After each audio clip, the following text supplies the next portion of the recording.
Jacob, if you remember the context, Jacob got away from his father-in-law, okay? Which for some of you, you're thinking, oh, great application. I need to get as far away from my father-in-law as possible. That's not good application, okay? You missed the entire boat if that's your application from that passage. But what he needed to do was get back to the land that God had promised. It was so important for him to do that because what was contingent upon him getting back to the land? If he was to go back to the land, then that blessing would continue as God has given it to him. The same God of Abraham, the same God of Isaac is the same God of Jacob. And God was going to bless Jacob once he got back to the land, that would continue. So here he's going. So he jumped out of, what was that saying? Something about jumping out of the frying pan into the fire. Is that how you say it? That's exactly what he's doing here, because as soon as he jumps back in the land of promise, he knows that he still has to face the consequences of his sin, of his deception. He's got to face the issues. I wonder what's going on through his mind. Have you ever had to face the consequences? I mean, you've been running and running and running and running, and all of a sudden, God is giving you the opportunity to take care of the sin that you have committed in the past and to make it right with someone. And here he is going back to the land where his brother has stated that he will kill him. And it seemed like Isaac was totally okay with it. Because if you remember when Isaac tried to give somewhat of a blessing as much as he could to Esau, what did he say? Here, you're going to have a sword in your hand and you're going to conquer those that are over you. And so this is something that, oh man, crazy. Application. There are consequences to every decision that we make. And sometimes we might not have to face those consequences right now, but we will have to at some point. And so that's something to be thinking about. But what we find here is that God is stripping away Jacob's self-reliance. He is a strategist. I mean, if he was to play the game Monopoly, he would whoop us all. If he was to play Stratego or Risk, he would whoop us all because he is a schemer. Now, he might be cheating on his way there, okay, because that's the way Jacob did it growing up. But God is stripping away those old ways and presenting this new way of completely have faith in God for everything that's coming. Bow the knee, for one thing, because he is able to carry us through. You get where the song's coming from now? And so as we jump into this, we need to understand that faith must be in God alone. So here's the weird part. In the midst of this chaos, in the midst of leaving his father-in-law in the craze of that situation, his wife stealing his father-in-law's idols, and being caught up with and then having to get out of that situation. Finally, they had some reconciliation, but his wife still has idols. There's a problem. He's going back to the land where his brother's at, who could kill him, and he knows that. And yet, all of a sudden, this unknown figure shows up into the situation. Now, if you've been in this passage before, which if you've been to Sunday school for any length of period of time, especially in the children's groups, you have heard this story. This real story. Now, when I say story, don't think of it as being fictional, okay? It is a true story, a narrative that has been presented here that we can look to, but this unknown figure shows up. How do we respond to this unknown figure? How does Jacob respond to this unknown figure? So let's jump into it in the first point. Here we have the offering. The offering. So in verses 1 through 5, let's work through this. And Jacob went on his way. And the angels of God met him. That's interesting, okay? And when Jacob saw them, he said, "This is God's host." And he called the name of that place Mahanaim, okay? We took it slow. We used our phonics. I don't know if it worked out very good, but the elementary teachers will tell me afterwards, okay? So as we see this, all of a sudden, they're making their way back to the promised land. And Jacob sees a host of God's angels there. What is that? Why? Well, honestly, we have no idea. Well, we got to know. Do we? You go into verse 3, and Jacob sent messengers before him, and just automatically jumps right into the next phase. Wait a minute. There's got to be another verse in there somewhere. No. What God had put in front of him was a reminder. Now, you'll see why as we go along. It says, and Jacob sent messengers before him to Esau his brother unto the land of Seir, the country of Edom. So he's sending guys ahead to his brother to hopefully communicate a message. And he commanded them, saying, thus shall you speak unto my lord Esau. You see what just happened there? And how he described his brother, my lord Esau. He is submitting himself underneath Esau, even though the blessing has come to him. And thy servant Jacob said thus, I have sojourned with Laban, and stayed there until now, and I have oxen, and donkeys, flocks, and men servants, and women servants, and I have sent to tell my Lord that I might find grace in thy sight. Okay, I'm sending you this offering to hopefully have some sort of a reconciliation. I have been blessed. Here's an offering, and here's my servants here, and go and tell them this peace offering. What was the response? I love this response.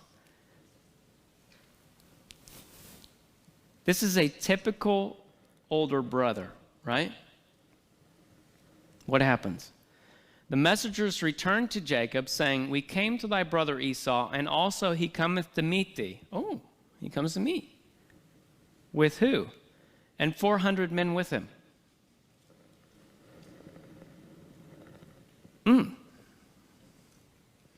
Not so good.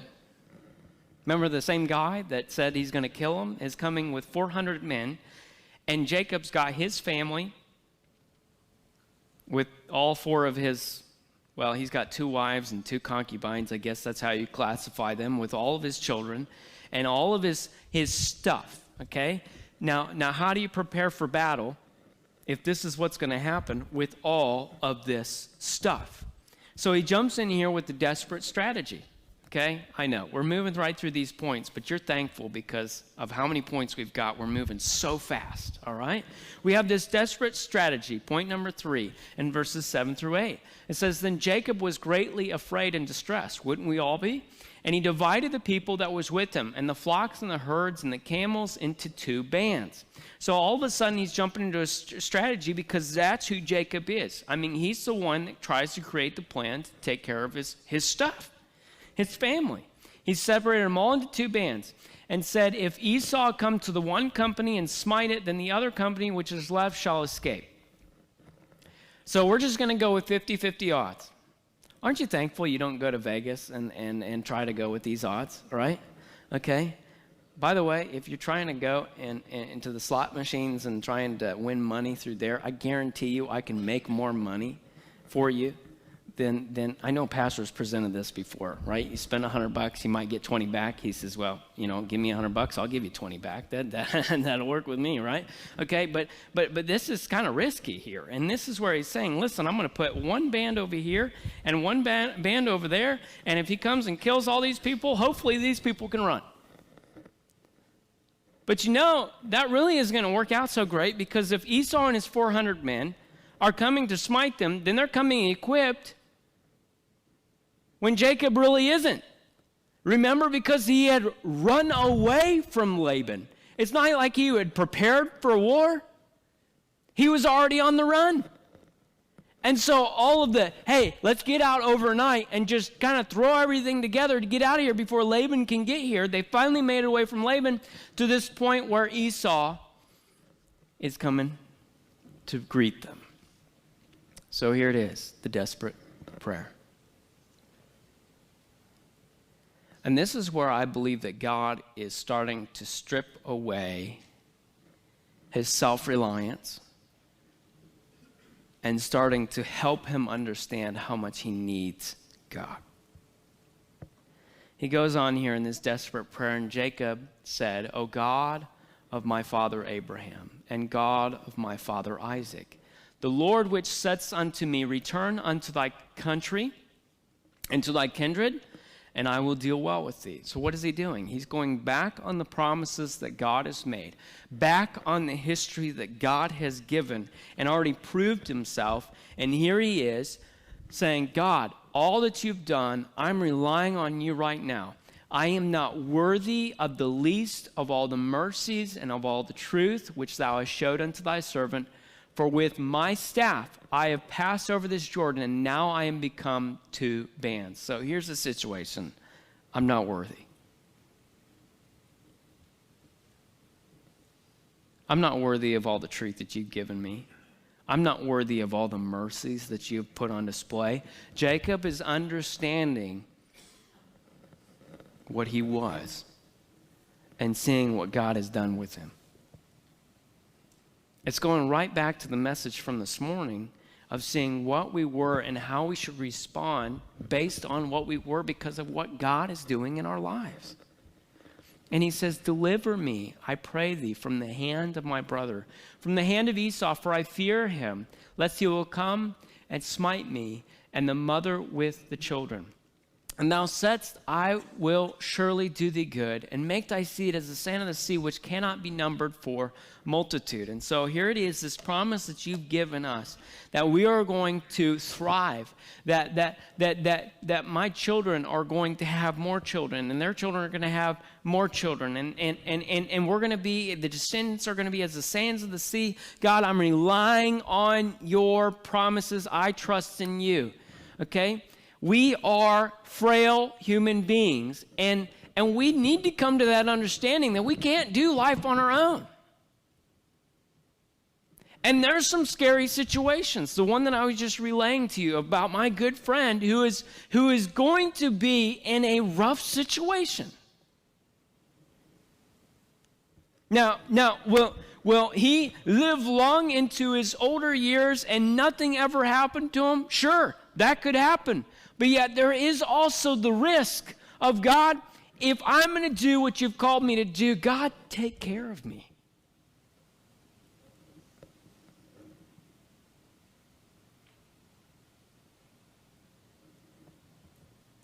He's coming to the end of himself.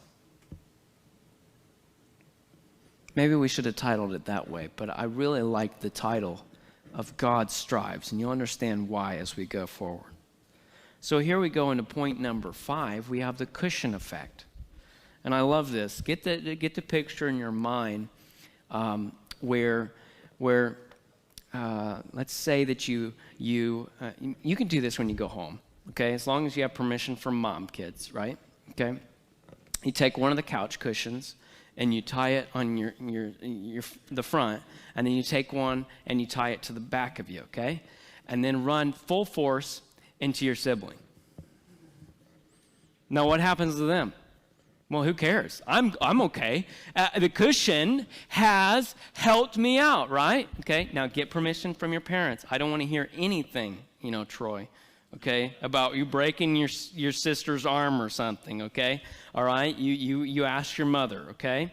But that understanding of the cushion effect, I'm trying to get that picture in your mind. It says, and he lodged there the same night and took of that which came to his hand a present for Esau his brother. 200 she-goats and 20 he-goats, 200 ewes and 20 rams. You thought, how did God prosper him under Laban? This is it. He's handing a ton of things as a gift over to Esau. 30 milch camels with their colts, 40 kine and 10 bulls, 20 she-asses and 10 foals, and he delivered them into the hand of his servants, every drove by themselves, and said unto his servants, pass over before me, and put a space betwixt drove and drove. So he wanted this separation between each one, because as Esau was coming up and meeting one, then hopefully it would pacify him and come up and meet another one, servants with more animals, and he wants all this space. So hopefully, after giving him so many things, that he would just get tired of wanting to kill Jacob. And so here it is, the cushion effect. Verse 17, and he commanded the foremost, saying, when Esau my brother meeteth thee, and asketh thee, saying, whose art thou, and whither goest thou, and whose are these before thee? Then thou shalt say, they be thy servant Jacob's. It is a present sent unto my lord Esau. And behold, also he is behind us. So he's still back there, but here's a present for you, Esau. And so commanded he the second and the third and all that followed the drove, saying, on this manner shall ye speak unto Esau when ye find him. And say ye moreover, behold, thy servant Jacob is behind us, for he said, I will appease him with the present that goeth before me, and afterward I will see his face, peradventure he will accept of me. So went the present over before him, and himself lodged that night in the company. So they did exactly as Jacob stated. He provided the cushion effect, and there was a separation between him and all the gifts that he had laying down the road. And he rose up that night and took his 2 wives and his 2 women servants and his 11 sons and passed over the ford Jabbok. Okay, passed over it, and he took them and sent them over the brook, and sent over that he had. So all these gifts, separate, all until he got to his family. And then he sent them over to where they would even be more separated from what was to come. Do you see Jacob growing up a little bit? Starting to see the seriousness of life. Starting to understand what is important. What are the priorities? And so here we find the turning point in verse 24. And here's when we get into an interesting situation. In his turning point, all of a sudden, Jacob was left alone. And there wrestled a man with him until the breaking of the day. Really, Jacob? You're getting ready for a battle. You're getting ready for Esau to come and to take you out, and you're sitting there wrestling with a guy you don't even know. Get your head in the game. It's like you're getting ready for church, and then all of a sudden, remember back for some of you when you had children at home? 2 of your children decide to wrestle in their dress clothes. And you're like, come on, seriously? Mature it up. You know, they're 5 and 2. But anyway, come on, bring some maturity to the table. We got something serious ahead of us, okay? It's not time to paint. It's not time to do all these no slime right now, right before the service. I mean, this is kind of I'm trying to get you in a thought process here, okay? He was left alone, and there he's wrestling until the break of day. And when he saw that he prevailed not against him, he touched the hollow of his thigh.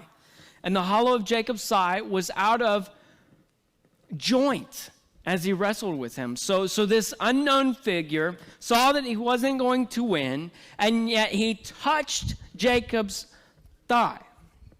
All of a sudden, it's out of joint. So in verse 26, and he said, let me go, for the day breaketh. And he said, I will not let thee go, except thou bless me.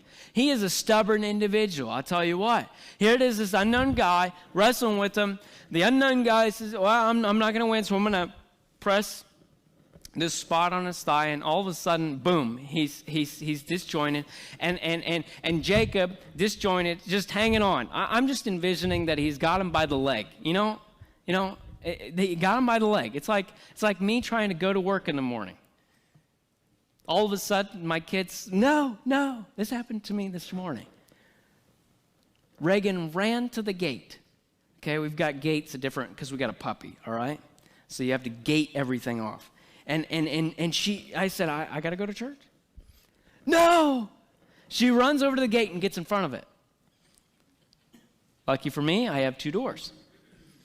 And I tell her, I warn her, I'm going to the other door. No! And she's running over there. She knows that she's not going to make it. And so she starts crying, because that's what girls do. All right? They don't get their way, they cry. All right? I don't know how it works, but that's how God made them, right? And so that's my wife doesn't do that though, right? And so Kean, on the other hand, he'll be on the other side. You know what he does? When he wants to keep me there, he attaches himself to my leg. All right? And he sits on my shoe. Y'all remember how that works? Okay? All right? And so then you're trying to go like this, And this is all that I'm imagining, is that Jacob here is just trying to hold on as much as possible in pain. And he's saying, I'm not going to let you go until you bless me. And he said unto him, what is thy name? And he said, Jacob. And he said, thy name shall be called no more Jacob, but Israel. Now, what does Israel mean? It means God fights, God persists, God strives. There's where our title comes from. It's God working. It says, for as a prince thou hast power with who? God and with men. I mean, he's a prince. So who's the king? God. Okay, with God and with men, and hast prevailed. And Jacob asked him and said, tell me, I pray thee, thy name. And he said, wherefore is it that thou dost ask after my name? And he blessed him there. So why are you asking me, okay, what my name is? But Jacob wants to know. And Jacob called the name of the place Peniel. Why? It says, for I have seen God face to face, and my life is preserved. Light bulb. Aha! It's God. You say, well, why couldn't God win against Jacob?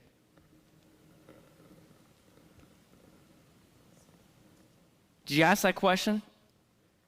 Here it is, God wrestling in human form with Jacob.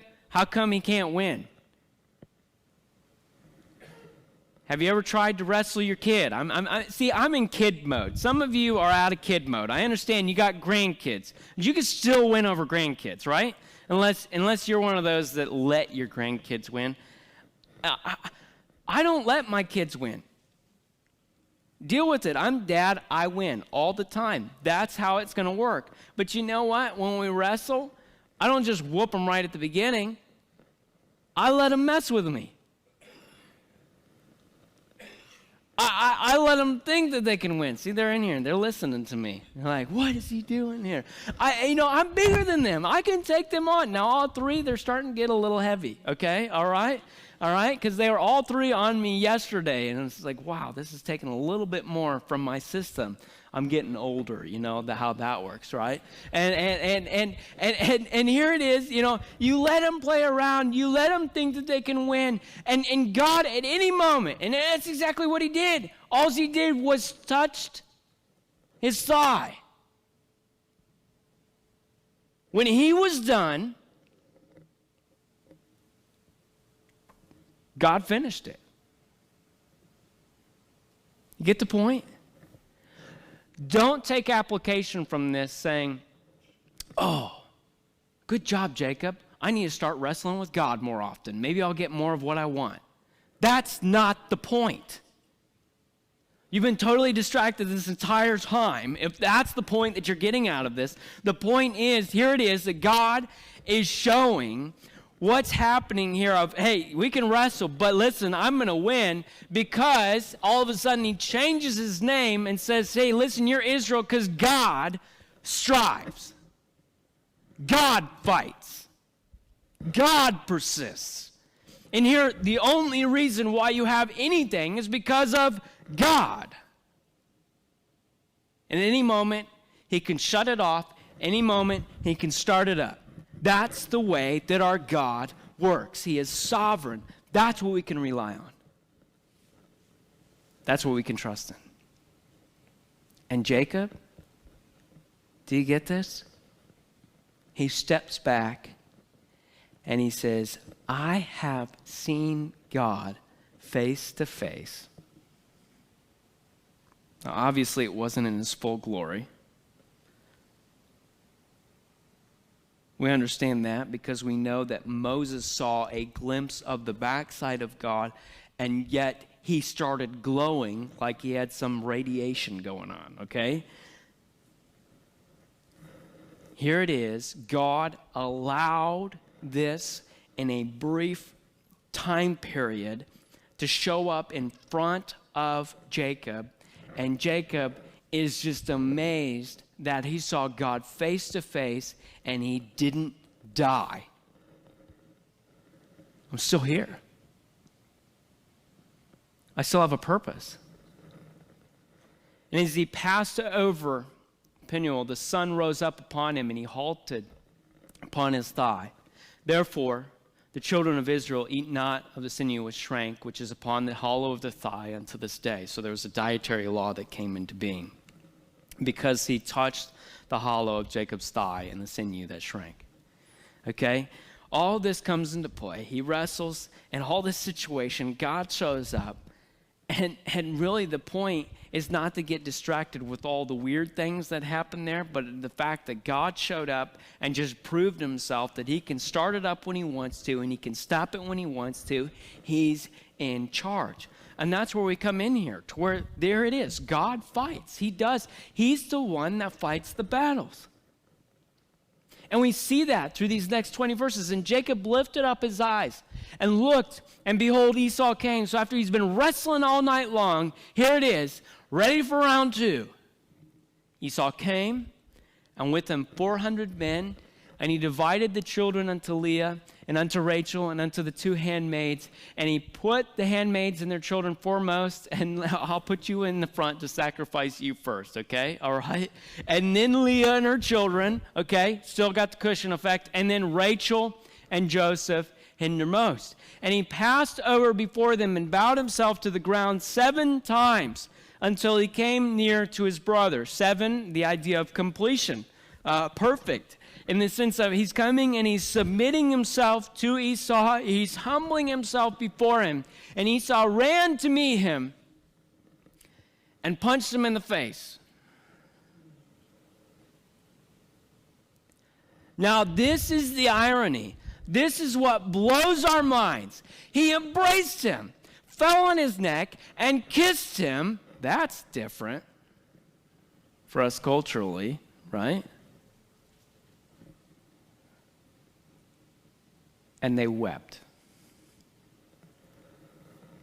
Real men don't cry. These guys did.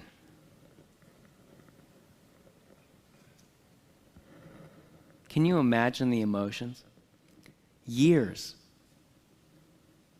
a couple of decades have passed, not being able to see each other, the unknowns, the fears, and all of a sudden these 2 guys come together and finally embrace, and they're able to work it out. And he lifted up his eyes and saw the women and the children and said, "Who are those with thee?" And he said, "The children which God hath graciously given thy servant." You love how he says that? Oh, this is all that I did. Check out all my kids. This was all my plan. No, these are the children that God's given me. Then the handmaidens came near, they and their children, and they bowed themselves. And Leah also with her children came near and bowed themselves. And after came Joseph near and Rachel, and they bowed themselves. And he said, "What meanest thou by all this drove which I met?" All these cushions that you've had going on here, what do you mean by this? And he said, "These are to find grace in the sight of my Lord." You should find grace in your sight. And Esau said, "I have enough, my brother. I'm content. Keep that thou hast unto thyself." And Jacob said, "Nay, I pray thee, if now I have found grace in thy sight, then receive my present at my hand. For therefore I have seen thy face, as though I have seen the face of God, and thou wast pleased with me." I've seen it, and I'm just laying it out here. You take it anyway. Take, I pray thee, my blessing that has brought to thee, because God hath dealt graciously with me, and because I have enough. And he urged him, and he took it. When we finally find contentment in God, that's enough.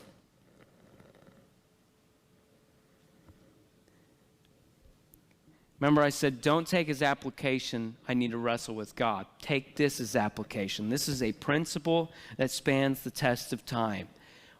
When I become content with God, that is enough. It's enough.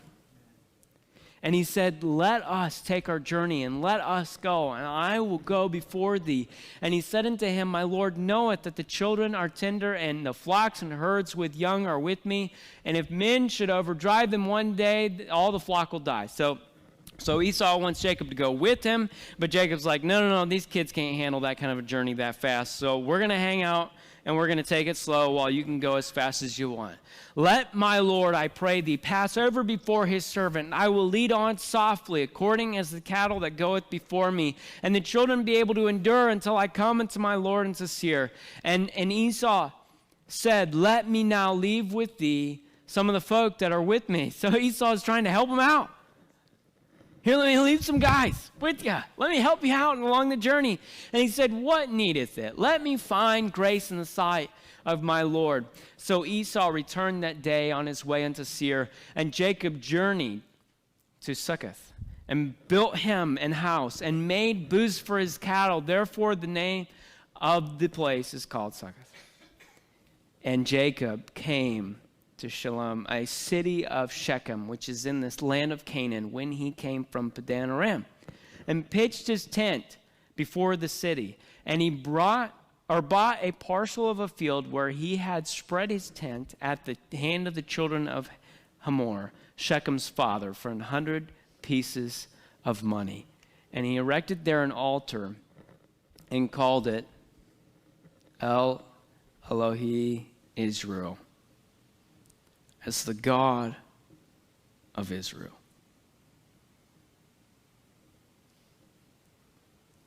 You see things change?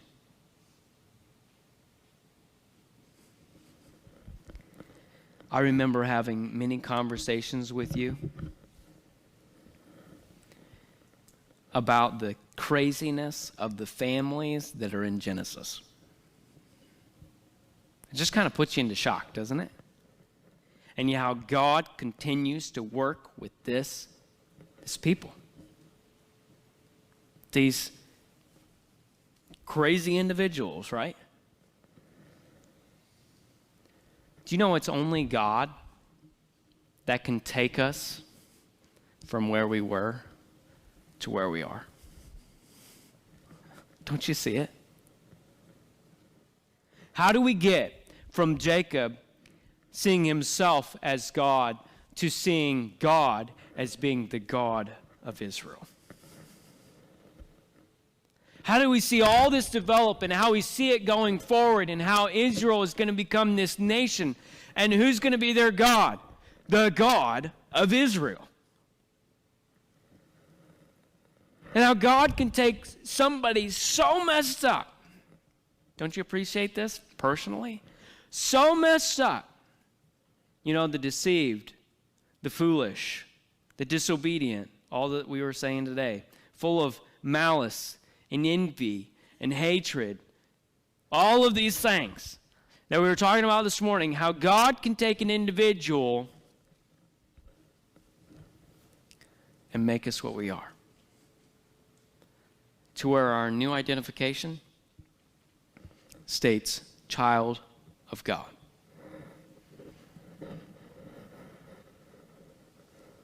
My last name's changed. My actions have changed. And when people see us as Christians, they should see somebody different because of what God has done. Because it's not us, it's Him. So if we're here tonight, are you finding contentment in God? Are you putting your faith totally in Him? Does God need to strip anything else away for you to finally see Him as God? Some of us are just hanging on. Bless me, God.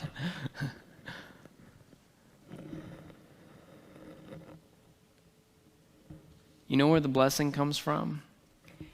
It's when we put our faith and trust in God.